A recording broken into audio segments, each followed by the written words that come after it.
KA. Chokkalinga Bhagavathar அல்லது MA. Chokkalinga Bhagavathar என்று அழைக்கப்படும் சொக்கலிங்க பாகவதர் அவர்கள் 1907ஆம் ஆண்டு பிறந்திருக்கிறார். சிறு வயதிலேயே பாடும் திறமையை பெற்றவருக்கு காளி என் ரத்னம் அவர்கள் மூலம் பாய்ஸ் நாடக கம்பெனியில் சேரும் வாய்ப்பு கிடைத்தது.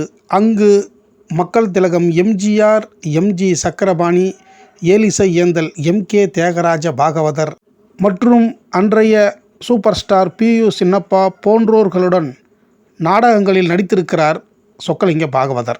1938ஆம் ஆண்டு வெளியான துக்காராம் என்ற திரைப்படத்தில் சிறு வேடத்தில் பாடகராக நடித்து அறிமுகமானவர்.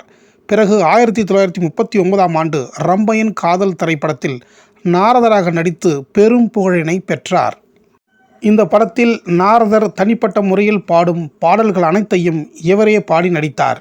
அதன் பிறகு 1940ஆம் ஆண்டு தான சூர கர்ணா என்ற படத்தில் பாடகராக தோன்றி நடித்தார். இதன் பிறகு அவருக்கு வாய்ப்புகள் வரவில்லை, திரைப்படங்களில் நடிக்கவே இல்லை.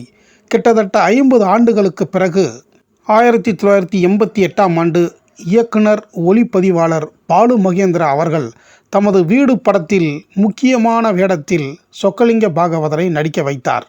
அதன் பிறகு 1989ஆம் ஆண்டு சந்தியா ராகம் என்ற திரைப்படத்தில் சொக்கலிங்க பாகவதர் பொறுப்புள்ள தாத்தாவாக நடித்தார்.